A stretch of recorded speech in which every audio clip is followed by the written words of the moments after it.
everybody. I hope everyone's new year is off to a fantastic start. It's the middle of January, early January, I guess. But yeah, we're still at it. We're still working on our projects here at Forest City Native Gardens. I'm just filming this video today because we're making a seed mix today, and I kind of wanted to show the process of doing that. Winter is a great time for direct sowing your seeds in Ontario, actually, because a lot of our native plants that grow up here, the seeds require a little bit of time in the cold weather, the freeze-thaw cycle, to help break down the seed shells and help them germinate in the spring. We just started direct sowing for our clients last year, 2025, and we had really good success. So, oh my gosh, it's so windy outside. Yeah, it's been very successful. Anyway, I have a whole box of seeds right here. Our client really wants a good amount of diversity in her garden, so we're just throwing everything at it. So I'll show you when I go over to my clients tomorrow. It's a tree ring garden, so there's a big pine tree in the middle of the ring, and then we're doing two separate mixes. So the inner ring is going to have taller plants, so they can be visible from all sides of the garden, and then the outer ring will have shorter plants. So we're doing two separate mixes, and I just want to mark the buckets so I know which one is which. Inner mix. So we got our inner mix bucket, and then outer mix.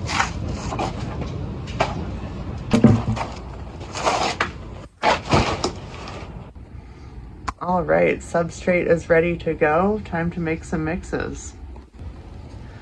So what exactly do we mix our seeds with? It is super easy. It's not rocket science at all. Literally anyone can do this at home. So the general mix that we use, it varies a little bit depending on site conditions, but the general mix that we use is 2 parts like rocky sand. So this is like a nice kind of light sandy substrate with a little chunky rocks in it. And then we just use some regular old topsoil, 2 parts of that. And then approximately 1 part just burned up ashes. So we'll have bonfires, we'll burn some logs, stuff like that. And then just toss the remains into the buckets. Just as easy as that. So let's start mixing it up.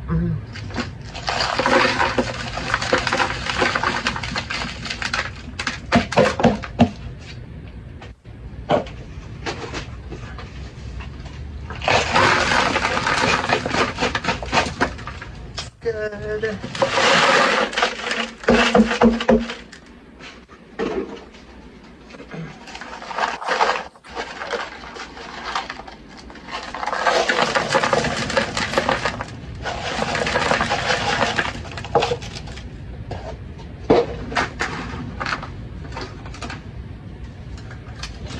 And just kind of stir it all up.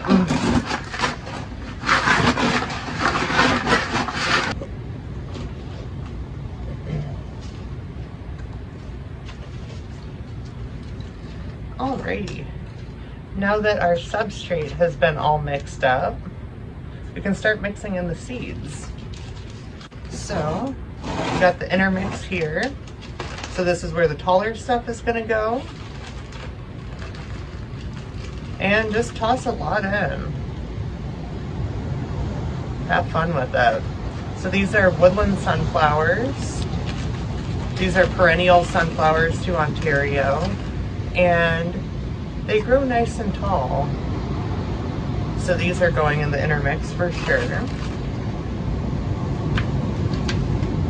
Just kind of move it around with your hands, make sure it's all nicely in.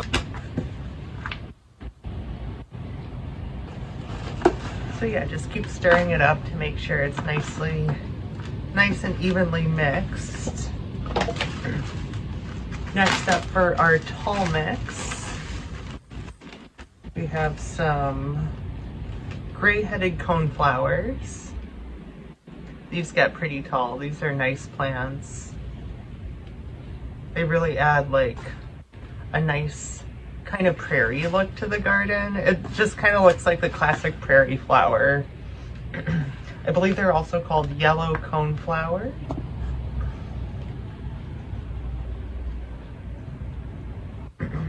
You can even toss whole flower heads too, whole seed heads. You can just toss those all in. Doesn't really matter. Just trying to recreate what nature has already done. Next up, we have some asters. These ones get pretty tall, so I feel pretty good about mixing them in with the tall mix. Just mix it all up.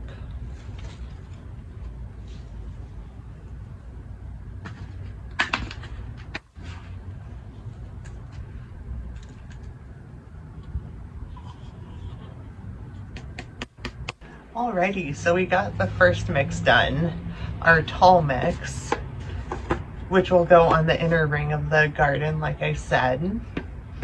And in the mix, we have a good amount of variety. We have those purple coneflowers, we have false sunflowers, woodland sunflowers, gray-headed coneflower, giant hyssop, and I'm trying to think if I'm forgetting anything else. The Joe Pye weed too. Let's get going on our intermix. Toss a few more of these hyssop seeds in the tall mix. There we go. All right. So what do we have here?